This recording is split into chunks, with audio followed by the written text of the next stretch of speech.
I want to welcome Angela to the show. We are going to be talking about some really important topic that I don't talk enough about. So thanks for coming on. Of course. Thanks for having me. I'm happy to be here. Yeah, and we're going to get all into anxiety and ADHD. And it's actually a topic a lot of people have asked me to talk about. And so tapping into your expertise and hearing what you have to say is going to be super awesome. So before we begin, can you tell people a little bit about you? Yeah, of course. So my name is Angela Pruess, and I am a child therapist, just like you, and have been working with kids for about 15 years now. I have a background, I've always known I've wanted to work with kids, have a background in child psychology and child development, and have been working in private practice for about 14 years now. And then just a few years ago, decided to try and expand my level of support to parents whose parenting journey was not necessarily unfolding in the way that they expected it to. And I started my website, which is Parents with Confidence. And there I write a lot about all sorts of different topics relating to raising an emotionally healthy kid.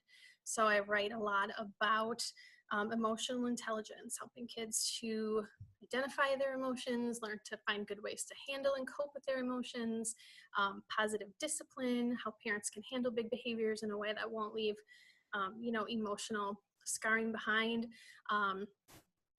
Growth mindset, using mindfulness and play and art and all of those things as ways to keep good mental health.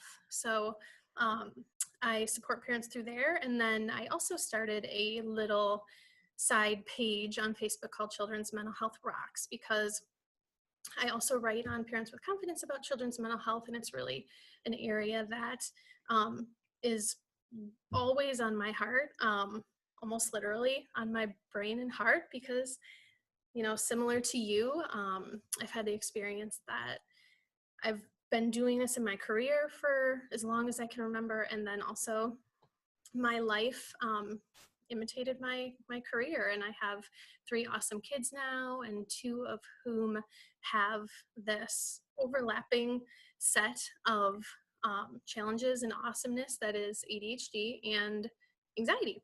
So that's been very cool to have these experiences myself. Of course, it's been challenging, but being able to have those experiences and really come alongside parents and walk with them on the journey in a different way, and that way has been pretty cool and pretty rewarding, with the insights that that's lended itself. So my Facebook page has been a good place to be able to support parents specifically with these concerns with anxiety and with ADHD and sensory processing, with the Children's Mental Health Rocks Facebook page. Yeah, that's awesome. I had no idea we had so much in common. like that's like Yes. almost identical. That's an identical story to me. That's so funny. Yep. Like right down to the 3 kids and the 15 years in practice. So yeah, we have very parallel stories. So I want to get into the ADHD component, although it sounds like you'd be great to have to come back, because your website is like just a wealth of information, and behavior is a huge issue for people too. But you have the experience with anxiety and ADHD, something I don't have in my house, although I think my son could easily be misdiagnosed with ADHD because of how he acts. So can you tell parents how ADHD can look like anxiety and how to know the difference? Yes. So I think it's helpful to start with just a basic baseline idea of what ADHD is and how that presents. So ADHD is what's known as a neurobiological condition. So it's something that we're born with, and it's something that affects us neurologically, or it affects our brains, both in the structure of the brain and in the function, or the way our brains work. And essentially the skills that are impacted with ADHD are a set of skills known as executive functions. So really, to describe these skills and give them the full weight that they deserve, executive functions are, really the tasks and the skills that it takes to get through life, day to day. So a kid who's struggling with executive functions is going to struggle with executing or managing all sorts of things day to day. Really big things like managing and executing their attention, managing their behavior, managing their emotions, managing and controlling their thinking. So these are all such huge things that are under this umbrella of executive functioning that are in the frontal lobe, which are affected by ADHD. So, these things play out, you know, fairly consistently, but there are little differences in ADHD that many people don't know about. There's actually 3 subtypes of ADHD. So the first one, the one that most of us would think of, I think off the top of our head when we picture what, an ADHD child might look like, is the hyperactive subtype. So this is the kid who seems to be always needing to move, craving large motor movement, driven by a motor, not stopping, just go, go, go. So you'll see the hyperactivity piece there, of course, and then also you'll see impulsivity. And that is a characteristic that is in each diagnostic category in each of the 3 subtypes. So you have the hyperactivity and you have the impulsivity, very quick acting. More acting, less thinking. Act first, think later, is how a really, big way that you'll notice that is that parents will see their child is doing that, doing things over and over just without thinking, like, well, what are you doing? Or we just talked about this, and stop and think, why are you not thinking about this? And it's because they can't in that moment. That's how that impulsivity impacts them. So that's the first subtype. The second one is inattentive ADHD. And this is more of what you would consider kind of the dreamer, somebody who is struggling to attend to whatever the stimuli might be. They don't have that hyperactive piece, but they can have the impulsivity. And what both of these subtypes have in common, which is a huge thing that gets missed so often, I think, in resources and even in the diagnostic manual, is the struggles that these kids have managing their emotion. Because ADHD is a regulatory disorder, so a regulatory condition. So it's really looking at how our brain is able to regulate or manage, again, these different components. And emotions is just a huge part of day-to-day life. And when we struggle to manage our own emotions, internally, as well as what's going on around us, and that just comes up so frequently in day-to-day life with big behaviors, big tantrums, big meltdowns, explosions, aggressiveness, all that kind of stuff, is a mainstay of ADHD that gets missed a lot. So that's a commonality between the 2 types, between all 3 types, because then the third type is just the combined type. So you'll see kids who have characteristics of both of the initial subtypes. So so that's, in a nutshell, kind of an overview of how ADHD is conceptualized. And then, as you mentioned, it's so easy for kids to be misdiagnosed one way or the other with ADHD or anxiety, because so many symptoms of ADHD hold true for anxiety as well. So when we're looking at things that overlap or are in common for kiddos with ADHD and kiddos with anxiety, we're looking at that struggle again to manage or control our emotions, and for different reasons, sometimes the same reasons and sometimes different reasons. So you do see excessive emotionality with kiddos with anxiety, right? And this can play out with anger as one of the biggest ones, right? You see that quick anger and reactivity, that emotional reactivity. And the other way that it plays out emotionally, with anxiety, you see the excessive, maybe crying, kind of more of the apprehension and the sadness. But you see that explosiveness, that reactivity, that intense expression of emotion is one thing that you definitely see when you're with either or.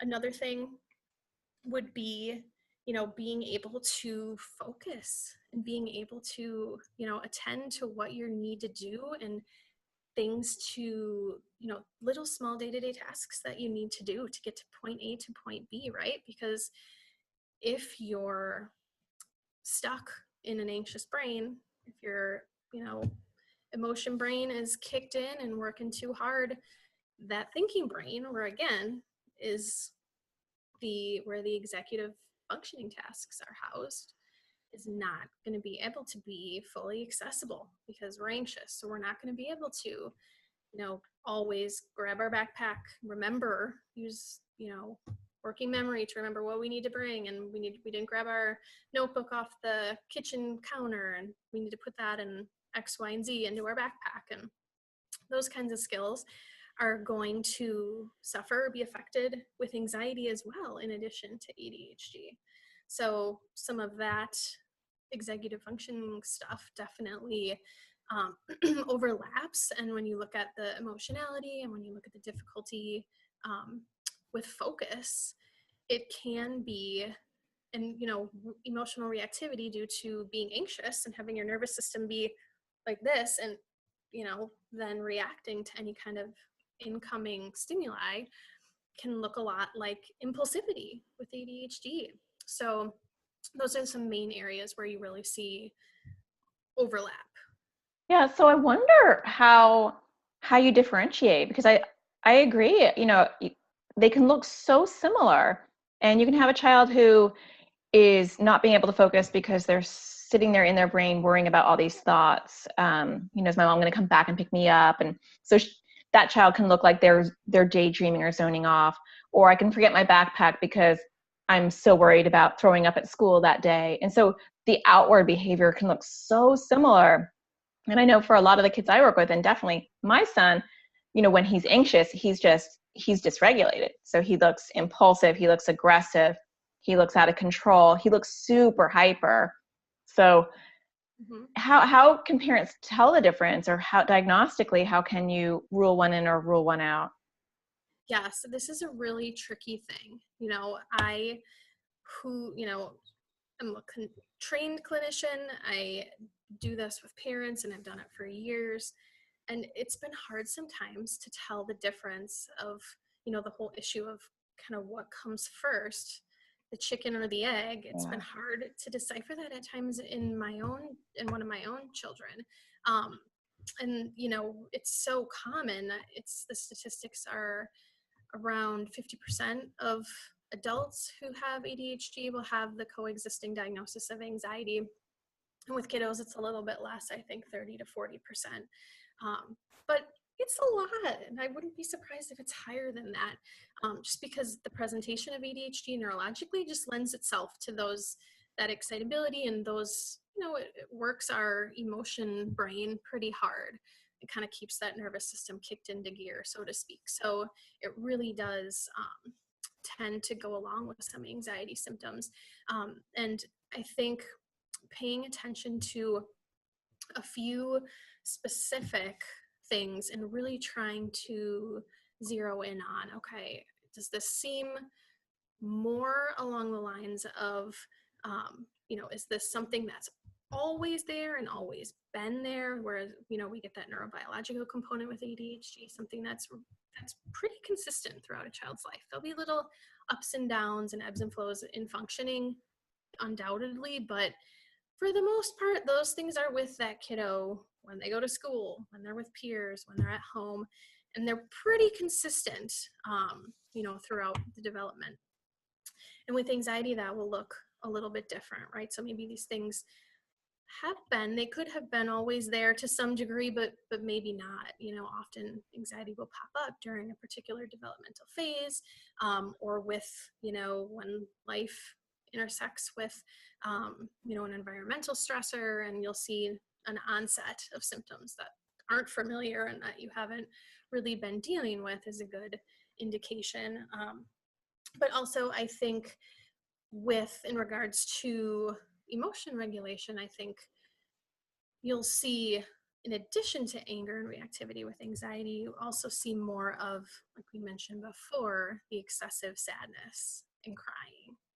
So that, what happened? We were fine 1 second ago, and now you're crying, and you are just stuck and kind of paralyzed right now, is a good indication of, anxiety and not ADHD. And that also then, if we're looking at, a kiddo that's kind of stuck, and they might be really upset, and they might be crying, and they just can't get over something that just happened, or they are able to tell you that they're really worried about, going to school today because they might have a substitute teacher, and they're just kind of stuck there. That's a good indication too, if this is happening consistently, because with ADHD, you'll see more of um, an underthinking, so to speak, as opposed to an overthinking that you see with anxiety. So you won't see that overthinking and that rumination and,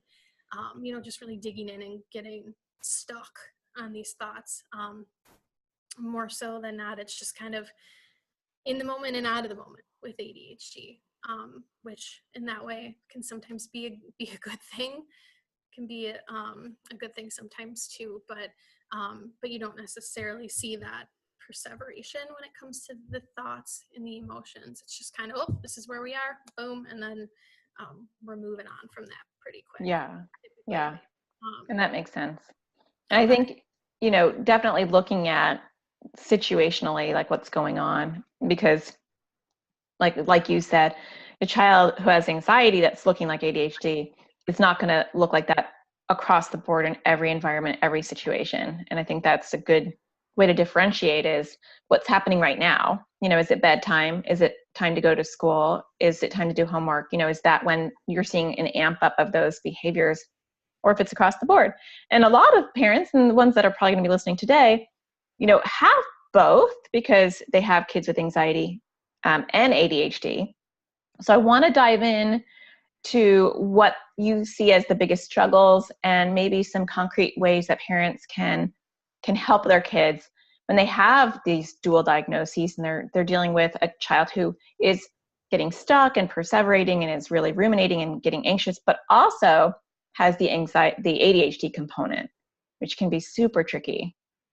Yes, I think, just off the top, really, knowing, and this is, something that you always touch on, which is so helpful, and that's just the reality and the awareness of how challenging it is to parent a child that does have these emotional and behavioral challenges, because it's a lot. If you have a kiddo who is experiencing anxiety symptoms and ADHD symptoms, that's a lot. It's a lot of chaos. It's a lot of wear and tear, not only on, your child's little nervous system, but also on the parents, right? So we're being bombarded with all of these behaviors, and, you know, they're dysregulated, and then we become dysregulated sometimes, as a process of osmosis, because we're in this chaotic environment. And so it is really, that is a complex child that parents are dealing with if they're working with both of these diagnoses. And that is good to know, because it's good to give yourself a break. It's good to know that it's not you, right? We like to make it about us, and we like to think, feel like we could have had some control over it, or that we really can have, we can control it. Of course, we have some control of certain things, without a doubt, but we're not always in control of it. And so to know, I'm not a bad parent. There wasn't anything I did to cause this. This isn't bad parenting or permissive parenting or whatever kind of, anything having to do with the way that you are interacting with your kid, is good to remind yourself, and to know that, it's going to be a challenge. It's going to be a difficult challenge, right? Inherent to the word challenge, but also, what are challenges? Challenges are amazing opportunities for growth, really. And I haven't always had that sunny disposition towards it, in the earlier years. things were hard. Things were really hard. And now, that we've had time and we've been on this journey for a while, I do 100% view it as something that I think can really help kids to grow and learn about themselves in ways that we're not typically really challenged to do, and learn, insights on themselves, and also us as parents. It's just an invitation to really figure out, how, okay, now this isn't going the way I thought it would go. My kid is not reacting the way that I thought they'd react. I need to dig in a little bit here, and I need to, make a pivot, most likely. Some instances, maybe not. Sometimes that parenting can be a great fit for that. Often we need to make a pivot because our kid is not responding the way that we thought they would. And then we need to kind of just get humble and get curious and explore other ways of interacting with a kid that is just really smart and challenging, and always has a brain that's always on the go, and is often really determined and has their own set of ideas, and is not just going to go with whatever, buy whatever we're selling. So I think, I'm just now saying my first thing. That was like a preface to it. A really long preface. But the first thing really I'd say is being open to turning that microscope on ourselves as a parent, and taking responsibility for ourselves and our interactions in the parent-child equation. Because the heavy reality is that, our kids are not they need a lot of help. They need a lot of extra support in the areas of, managing themselves, managing their behaviors, and managing their emotions. And the biggest way that we can support our kids with this is by modeling, what we want to see, and modeling what we want to teach to them. And that is hard when you have a kiddo who has their own thoughts, their own ideas, can sometimes be pretty determined, pretty kind of rigid on what they want to do and how they can do it. And so being open to looking at that, and okay, how am I handling myself in these situations when I'm overwhelmed with my child? Am I able to regulate my emotions? Maybe what does that even mean? A lot of us weren't taught these things when we were raised. We didn't know the importance of emotional intelligence, and how, wow, it makes a big difference if you know what's happening within yourself. You can manage it, and be able to cope with it and move on in a productive way. Makes a huge deal in how you can move through life in the short term and in the long term. So maybe looking at some of these things for the first time and kind of exploring, what am I reacting to? What are my triggers? What maybe are things from my own childhood and from how I was parented that I'm clinging onto that maybe aren't working with my kid now, and I need to try some other ways based on what we now know. We have a lot of great resources now. It's a benefit of being in this busy, crazy world also, is that we have a lot of resources, and we have a lot of science, and we have knowledge on the brain and knowledge on behavioral science that, we know that lots of different things can really help support our child, and a child who has behavioral and emotional needs. So digging in, taking responsibility, and really trying to be the parent, that show up as the characteristics that you want to see in your child, and that you're hoping to foster over time in your child.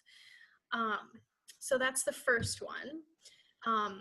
I'd say, I was talking about this yesterday with my husband, and I asked him, what do you feel like are the biggest thing, just to get a different perspective, because sometimes I'm just so in it all the time that I need a little bit of an outsider somewhat perspective of, what do you think are the biggest challenges?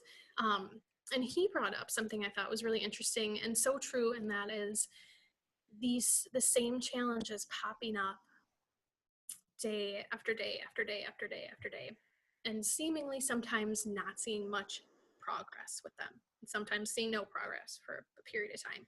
No And learning curve. Yes, and this is really a flagship of ADHD. You know, it takes a long time for parents to realize my kid's not just all of a sudden going to wake up and be able to do these things. These behaviors are not a choice. It's not a behavioral issue. It's a neurobiological issue. These things are a part of the way that a child is wired, and having expectations that are not congruent with the reality and their level of, their abilities and their level of functioning is just going to be a big trap and just a huge never-ending source of frustration. So once we know, really, familiarize ourselves and educate ourselves around what specifically are the behaviors that are inherent to ADHD. There's a lot of little things that, we won't have time to touch on in our interview time today, but there's so many little things inherent to ADHD that are normal, and so normal in that context that then parents can say. A big example of one is lying. Parents are really triggered commonly by lying, but there really are, neurological underpinnings to why that happens, why that impulsively happens, and how, environmentally, how that happens. And it makes sense, and there's ways to work with it. But if we don't know that, and we just assume, if we just look at these behaviors for, what we see on the surface without really understanding what's driving them underneath, we don't get a chance to dig into that deeper understanding, and we don't get a chance to really learn more about how our kid ticks, why they do what they do, so that we can then support them and approach them in a much more helpful, effective way. If we're, just kind of going after the dandelion head all the time, and, going after the behavior and only focusing on what we can see and attributing our own assumptions and biases or whatever to it, we're never going to get a chance to really penetrate the root of why these things are happening, and learn that, it's not our child's choice. Our child's not trying to, push our buttons or give us a hard time or whatever it is. Our child is struggling, and they have these challenges that are invisible and can be very difficult to garner understanding and support from the outside world, because they are oftentimes really invisible. So that being said, those things do, they're continuous, ongoing struggles and challenges. And so it can feel like, also there's working memory issues, specifically with ADHD, that literally make it impossible sometimes for kids to pull what they learned yesterday and apply it to what they're doing today. So it's this dynamic of, hitting our head against a brick wall. We just talked to you about this yesterday. We just went through this, or how many times have we? And that's going to be, the way that it is. We're going to have to be in it for the long haul, like you said, this learning curve. And I'd like the highlight of parents. One, your first point was model, because I really think kids learn more from our behavior than from our words. So I like the whole modeling, self-regulation, how we're going to handle our child who is going to have difficult behavior is going to actually teach our child with difficult behavior. So I love that. And then the second point that you made is educate yourself on the ADHD symptoms, because so much of what you're saying, I'm sure a lot of parents resonate with, that there's no learning curve, and they find themselves saying stuff like, I just told you yesterday, or why are you lying about that?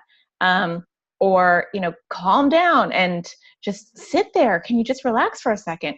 So knowing if your expectations are unrealistic is awesome, because I think if you and your partner, whoever's in your family, can look up and really study and understand ADHD, you're going to realize that your child isn't trying to upset you. They're not trying to be difficult. We don't want to crush their self-esteem. So it's gauging your expectations with your child's ability to meet them. So I know you have a third point, so let's quickly get to that one. Okay. So just the last, really big challenge can just be managing, the small little day-to-day things, simple things that come really easily and naturally for most of us can be really difficult and challenging for a kiddo with ADHD. So, and a great example is, getting ready for school in the morning. So, a kid who does not have executive functioning deficits is really able most of the time, should be able most of the time to be able to, okay, wake up, let's get dressed, we know the routine, move through their morning routine, brush their teeth, brush their hair, make it down, for breakfast. They can take usually and listen to simple directives. So, okay, it's time to get your stuff done. Okay, they know what that means. They know that means X, Y, and Z, and then I go downstairs. For the kiddo with ADHD, that is very ambiguous, and they're not going to be able to move through something, super, super seemingly simple like that. And they're going to need support. They're going to need it broken down, and they're going to need it to be told, okay, what do we do first? With motor planning as a part of executive functioning, where do I go with myself first? And how do I get there? So, okay, bathroom, teeth, hair, whatever it is. Teeth, hair, get dressed. So finding little ways to support them is a really big deal with that, and breaking things down and making it specific. But on the whole, things like that, they're going to need many, many more reminders, many more prompts, many more redirections.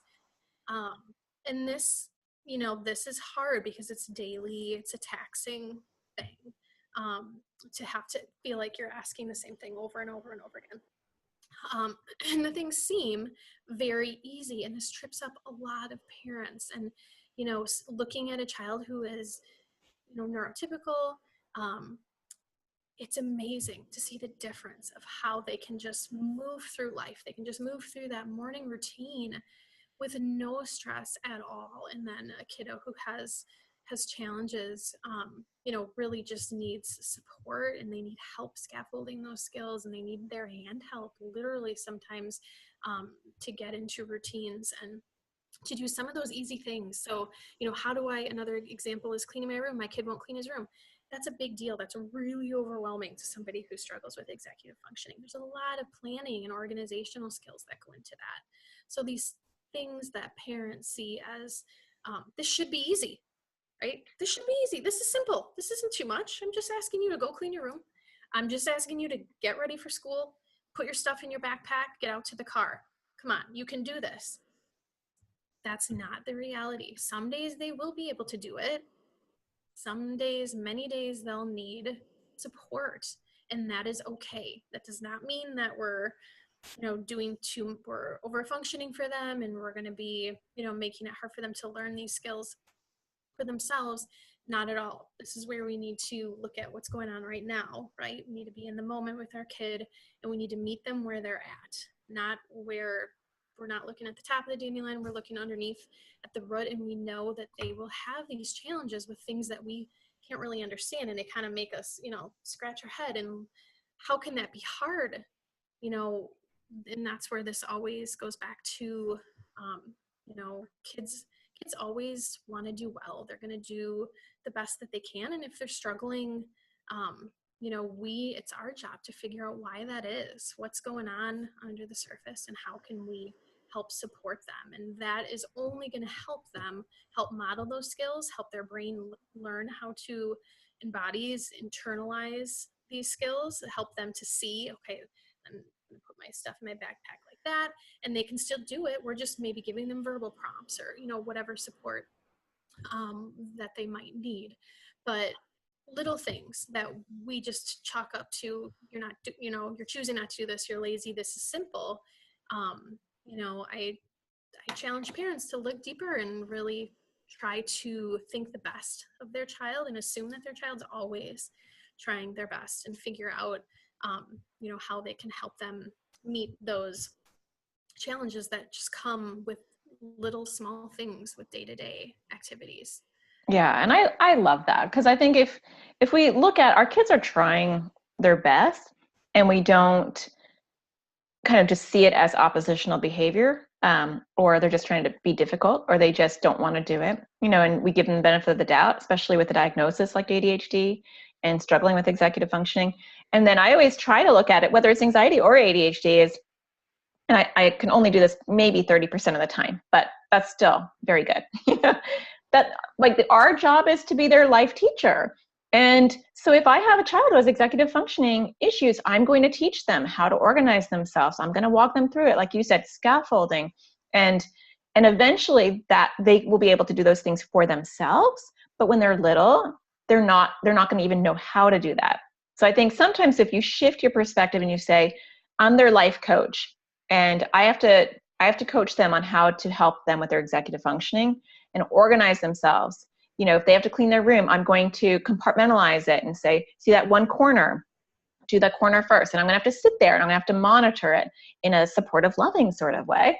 And then when my child's a teenager, they're going to know, okay, let me just look at the first corner. So I think shifting your perspective too can be so helpful. I'm in a teaching mode instead of they're making us late, or they're being lazy, or I don't have to do this with my other kids.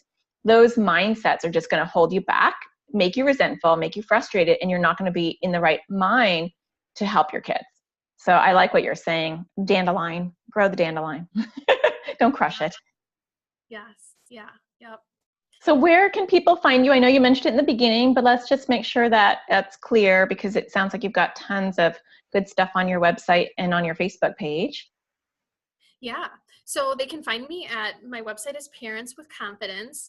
I also have a active Facebook page for that website, and also have a Facebook page, Children's Mental Health Rocks, where there'll be a lot of specific information on ADHD and anxiety. And I write a lot about ADHD on my website for sure, and have a lot of resources. Awesome. And there's other topics too that you brought up that would be amazing to look into. So I will leave links below so that people can access you pretty easily. Thanks for coming on. I really appreciate it. Yeah, of course. Super glad to have been able to come on.